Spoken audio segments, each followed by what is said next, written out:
All right, welcome back. It is the Vegas Take. I always like a little bit of my Bulls on Parade. Tom Morello, by the way, is coming to town. That's some aggressive. Oh, I like it. Aggressive beats, Brian. Very political band. Tom Morello, the That's guitarist, perfect. former guitarist of that band, is actually coming to town. He's got his own band now. Anyway, welcome back to the show. It is the Vegas Take. Sharp and Shapiro, glad you could join us.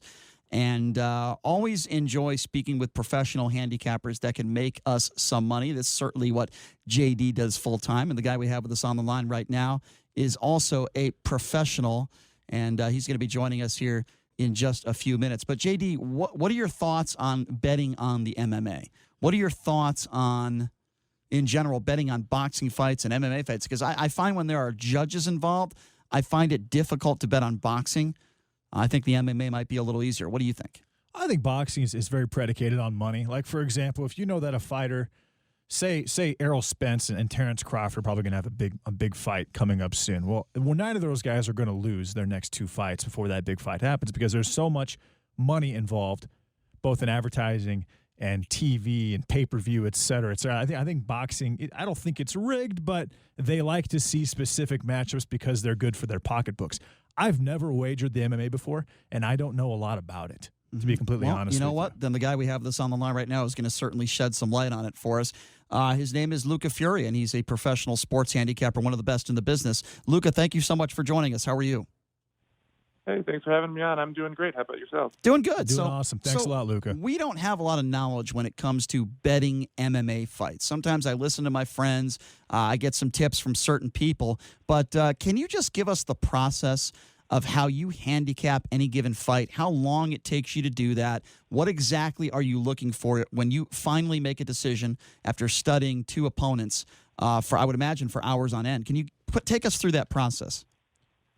Well, one of the interesting things about MMA, and this is similar for a sport like boxing, like you guys were just talking about, is that unlike, say, MLB, you can't really apply stats to it for the most part. So I know high-level MLB handicappers, NFL handicappers, and they do a lot of software, simulations, statistics, and that.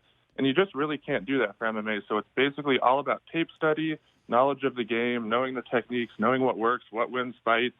It's really a lot about experience as well, just watching a fight after fight after fight, looking at patterns, knowing what wins. And overall, it's a sport that you can't really necessarily teach someone how to handicap. It's something that you have to almost have a natural feel for as well. So you've been doing this for, well, you actually retired, am I correct, last year?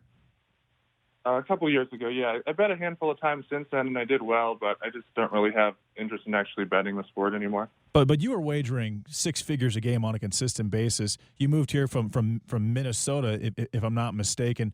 What made you decide to start wagering MMA or handicapping MMA at a high level? Why MMA? It was interesting, actually. Like, I never really thought I would get into gambling as a career at all. I was working for SureDog, an MMA site back in the day, and they had, like, a live radio thing that they did as well, and I did podcasting and stuff for them, and I was on the air doing analysis for fights, and people were like, hey, you're really good at this. Maybe you should try betting. And I was like, I guess so, and then happened to do well at it and kept doing well, but it was really just based on my knowledge of the fighters, and I kind of realized, like, this isn't going to last long term if I don't actually really my knowledge of actual betting and take that more seriously as well. So I decided hey, this is going well for me. It seems interesting. I guess I might as well kind of dedicate myself to it and try to learn to it and learn about it. And it worked out, fortunately. Why do you prefer handicapping and wagering MMA compared to boxing?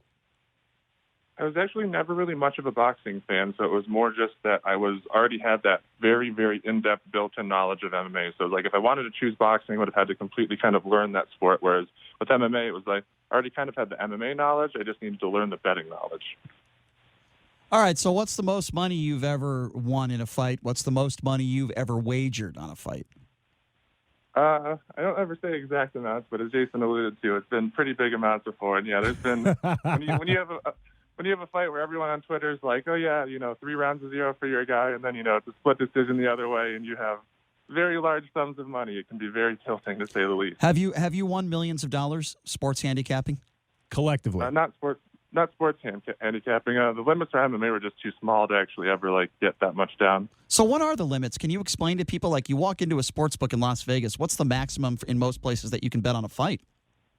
So with MMA, it depends on the scale of the fight. So a Conor McGregor fight, some of the sports books will let you get down like 50,000, 100,000, maybe even more than that. But on your average MMA fight, you're only looking at like per sports book, at least online ones, maybe a couple thousand at this one, 5,000 at that one, 10,000 at this one. In person, it's a little bit more, but there's just nowhere that's going to let you get down like $1 million bet on a single one, unless it's like in Vegas and it's like you have a specific history at the book and it's a certain circumstance. But your average fight, you're just never going to be able to get down huge amounts. And that was something that was really unfortunate because it kind of always limited my success. Yeah, so you have to spread that out, obviously, which can be very time-consuming, I'm sure. So there's been some issues with boxing lately. In fact, you've had probably 4 fighters actually die in the ring for a number of reasons. That you don't see that in MMA. Do you think that has a lot to do with the fact that there's 12 rounds in boxing and only 3 rounds in MMA? I think the biggest thing probably is just the way that like the sport plays out, where if you're in boxing and you basically get knocked out, you get the 8 count and then you get back up and then you get knocked out again and over again. When you look at a knockout in MMA, a quote-unquote knockout, it's actually not all that often an actual knockout. It's usually a guy gets hurt, and it would be an 8 count in boxing, but there is no 8 count, so the ref just stops it. I think the biggest thing is you just have guys repeatedly getting knocked out over and over again, and then also that goes into the training as well, because that's kind of like the logic in boxing. Guys get hurt in training and they keep going, whereas in MMA, people are much more careful, especially these days, about sparring. Not so much back in the day. There was actually some really bad sparring habits, but currently fighters are much safer about that. So I think it's more just about the accumulation of damage in the ring. Obviously, the length of the fight matters as well because you're taking more damage, but I think it's mostly just the way the rule set works more than anything else. So, Luca, do you have any tips for the casual bettor that is thinking of getting into this business and betting MMA? And my second part to the question is, I know you don't handicap these fights anymore like you used to, but do you have any fights coming up that you would look at that you would say, you might want to take this guy? As far as fights coming up, actually, I have not even really looked much at the schedule for the most part, so I couldn't name anything. Maybe going forward I'll have some that'll stand out to me. Usually there's something that stands out as a potential spot. Like, even though I don't really bet anymore, I'm always, open if there's something special that comes along, I'll look into it.